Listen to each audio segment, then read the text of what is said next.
Hello dear students, welcome back, and today we have to do the second lecture of chapter 7 of class 7. In the previous lecture we have discussed about weather and climate, and today we move to the next topic, that is the climate and adaptations. Actually, for a living organism to live in a particular climate, its adaptation play a very important role. So let us know what is the adaptation. Adaptations, the physical or the behavioral characteristic of an organism that helps that organism to survive better. In previous class, that is in class 6, we have studied something about adaptation. वो characteristics की वजह से एक organism एक particular conditions में ज़्यादा better survive करता है. So tell me an example of an organism which survives better in desert, and yes it is camel. ये हम सब ने क्लास 6 में पढ़ा है. So today we will move to the various regions. Different regions जो है हमारे वर्ल्ड के, उन डिफरेंट रीजन्स में क्या क्लाइमेटिक कंडीशंस है और उन क्लाइमेटिक कंडीशंस के अकॉर्डिंग वहाँ पर ऑर्गेनिजम्स में किस तरह का अडेप्टेशन है. So we should know what are the different regions, and in our chapter 7 there are two main regions which we have to discuss. One is the polar regions and another are the tropical regions. So let us see what are the polar regions and what are the tropical regions. This is a rough diagram of world map. ये एक diagram है हमारे world map का. यहाँ पर हमें पता है कि दो पोल्स होते हैं, एक नॉर्थ पोल होता है और एक साउथ पोल होता है. ये दोनों पोल्स पर सन की रेज डायरेक्ट नहीं आती. इवन कुछ महीनों तक यहाँ पर सन दिखाई भी नहीं देता. And they are the most coldest region of the earth. सबसे ठंडे इलाके हैं ये हमारी धरती के. And these regions are known as the polar regions. And this middle layer, ये जो लाइन है यहाँ पर सन डायरेक्ट रहता है और इस लाइन को हम इक्वेटर बोलते हैं. एंड दिस इक्वेटर जितने कंट्रीज में से पास करता है वो सब कॉन्स्टिट्यूट करते हैं tropical regions of the earth. And due to the presence of direct sunlight, और we can say they get the direct sunlight, they are hot throughout the year. Even in the coldest month यहाँ पर temperature 15 degree Celsius से ज़्यादा रहता है. यहाँ सर्दी नहीं होती. So the major polar regions of the world lies in Canada, Iceland, Greenland, Norway, Alaska in USA, Sweden etcetera. यहाँ पर समर्स भी ठंडी होती है और विंटर्स में तो टेम्परेचर -37 डिग्री सेल्सियस तक पहुँच जाता है. The main organisms which we find are polar bears, penguins, fishes, reindeers, migratory birds. तो यहाँ पर हमारे पास इन ऑर्गेनिजम्स में जो पोलर रीजन्स में रहते हैं इस तरह के अडेप्टेशंस है कि वो ज़्यादा से ज़्यादा ठंड में रह सकें. इसके बाद हमारे पास आते हैं tropical regions, and the major parts of the tropical regions are India, Malaysia, Indonesia, Brazil, Nigeria, and they all are having the hot climatic regions. India का जो southern part है that is mainly present in the tropical region. यहाँ पर temperature summers में 40 degree तक पहुंच जाता है और विंटर्स में भी 15 डिग्री अप्रॉक्सीमेटली यहाँ टेम्परेचर रहता है.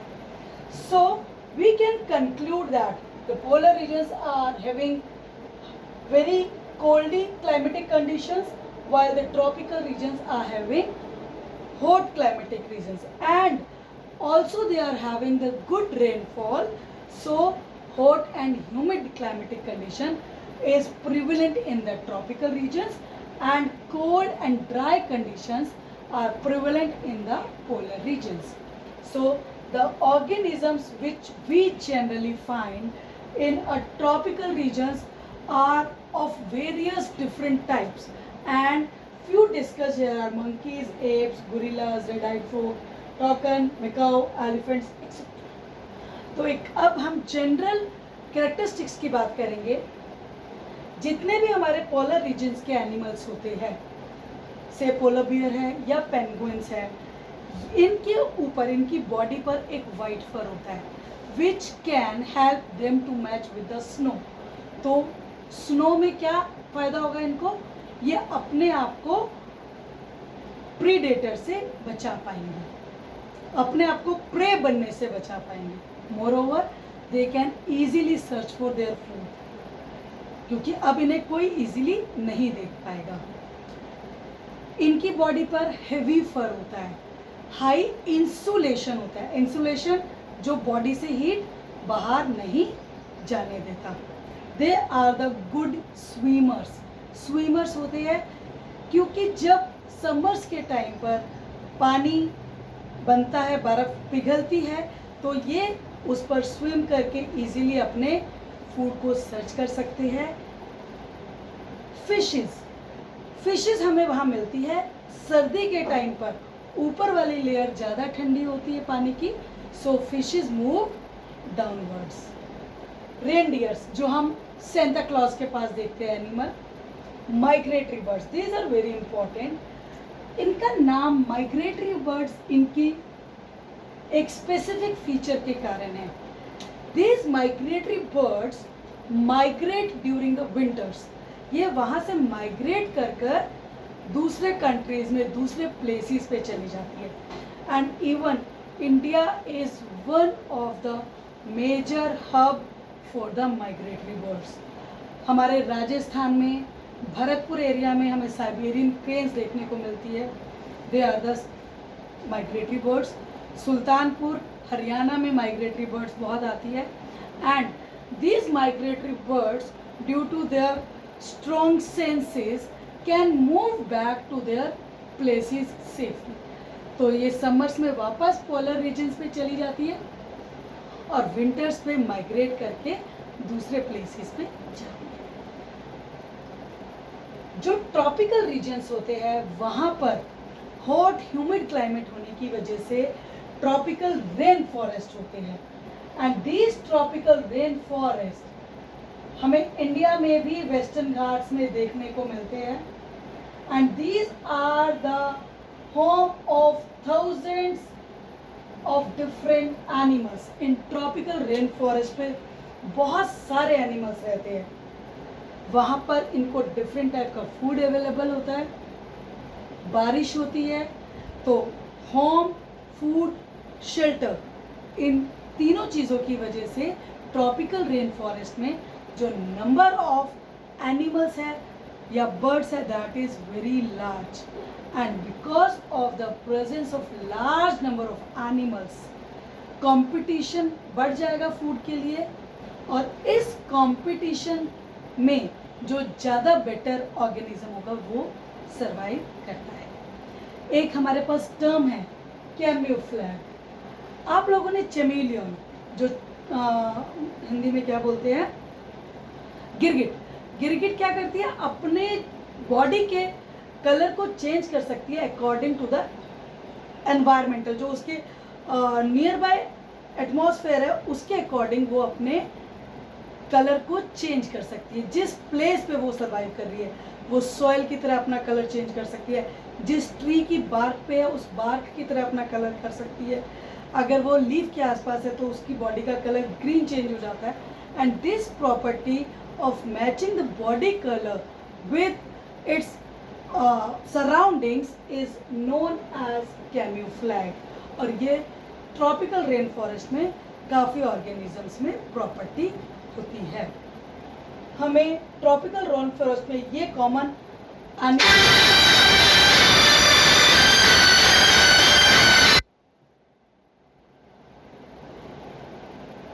एक आता है red eyed frog, red eyes होती है, इसके स्टिकी फीट्स होते हैं, टॉकिन, इसकी बीक बहुत लंबी होती है जिससे ये इजीली फ्रूट्स को बिना खा सकती है।